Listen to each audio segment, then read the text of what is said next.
Hello, Ryan here! So, recently on my Twitter, I've been making daily Pokemon posts, and they've been really well received. Today I asked my followers, what is your favourite Generation 1 Pokemon?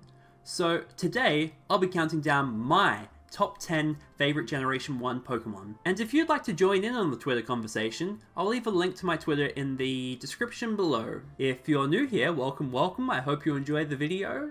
And consider subscribing, it'll really help me out. And if you're a returning viewer, welcome back to another Pokemon Explained video. Now, onto the top 10. Number 10. Blastoise. As a kid, Squirtle was my first ever starter Pokemon, and so it has a special place in my heart. Blastoise's design is great, and I love the cannons that stick out of its back. It also has a Mega Evolution, which is really cool and makes it more viable, and its Gigantamax form looks awesome, it's like a fortress. I've actually always wanted to own a good Blastoise plush, but I've never had the opportunity to buy one. Number 9. Nidoking. When watching the Pokemon anime as a kid, I thought Ash's rival Gary was so cool. He seemed like a way more competent trainer than Ash, and he owned the strongest Pokemon. His starter was also a Squirtle, so he clearly has good taste. But I always associate Gary with Nidoking and Nidoqueen. Of the two, I prefer Nidoking. I think the evolution line for Nidoking is way better, and I'd take Nidorino over a Nidorina any day of the week. I've used Nidoking in several playthroughs, and it's always been pretty solid. Its ground poison typing is really good, and its Earthquake does a lot of damage. Number 8. Golem.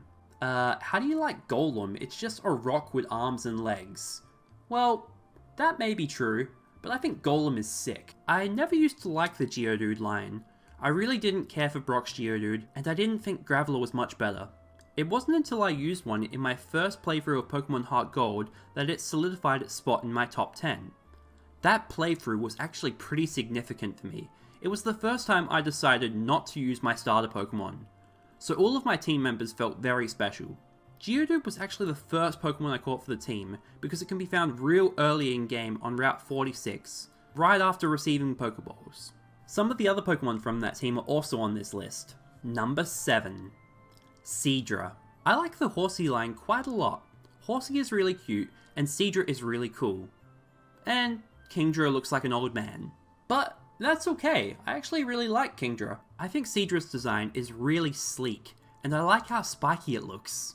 I have successfully shiny hunted Horsey twice, once using the fishing method in Pokemon X, and more recently in Pokemon Let's Go Eevee, where it went on to be one of my favourite members of my team.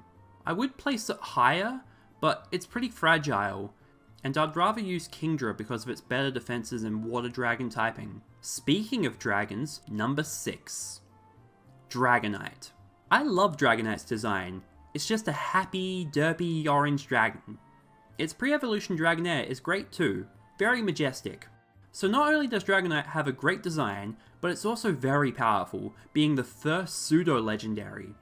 Its base stats are higher than that of the legendary birds, and it's tied with Mew for the second highest stats in Gen 1. Also, I'm shocked that Ash caught a Dragonite in Pokemon Journeys. That's really cool. Number 5.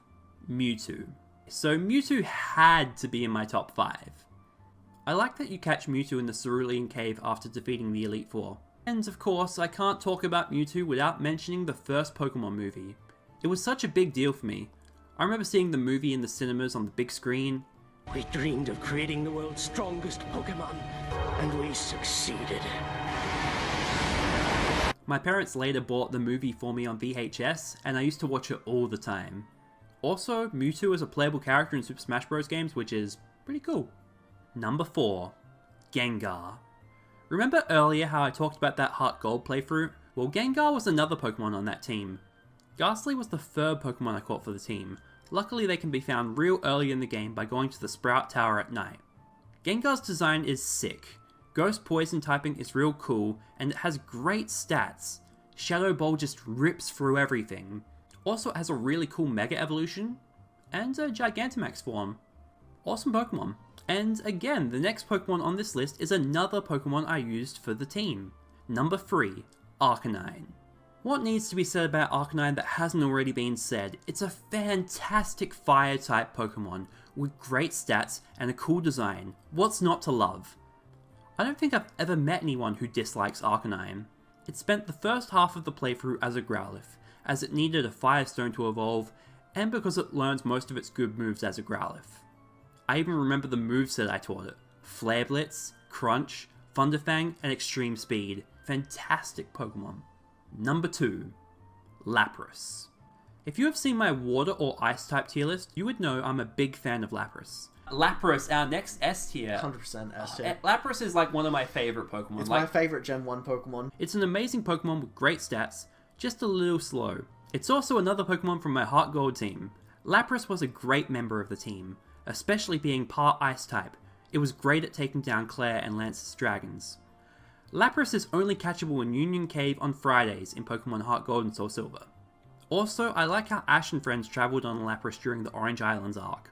Before we get to my favourite Gen 1 Pokemon, I'd like to give a few honourable mentions. Mew. Don't get me wrong, I really like Mew. It's very cute and very cool, but I've never really used one in games, and I'm not that attached to it. Charizard. It's an awesome Pokemon and I loved Ash's in the anime. It always had the best battles. But it's not my favourite.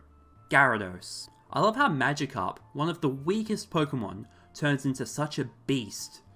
But it's a pain to raise to level 20, and it's also not my favourite. I also like that there was a shiny Gyarados that you could catch at the Lake of Rage. Starmie. Great typing, being water and psychic, and access to plenty of great moves. And I even like using it in games.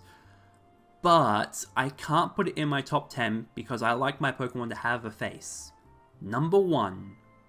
Jolteon. At one point, Jolteon used to be my favourite Pokemon. Just like with Cedra, I really dig the spiky look. Plus, Electric is my favourite type. Jolteon has great speed and special attack, but its defenses are abysmal. It's a real glass cannon. Pure Electric is a pretty good type, only weak to ground attacks. But I do prefer my Pokemon to have 2 types. More stab coverage. And that's it for my list. Be sure to let me know what your favourite Generation 1 Pokemon is in the comments below. Oh, and in case you're wondering, the other 2 Pokemon from my Heart Gold team were Crobat, which I caught as a Zubat from Dark Cave at the start of the game, and an Electivire, which I got as an Elekid from the Pokewalker. If you haven't played a Pokemon game without using a starter, I recommend giving it a try.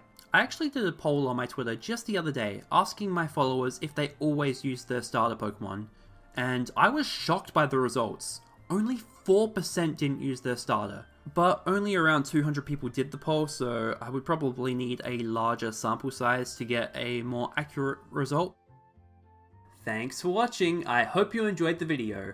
I'm currently trying to reach 1,000 subscribers, so I'll be eligible for monetization. If you could please subscribe, I would really appreciate it.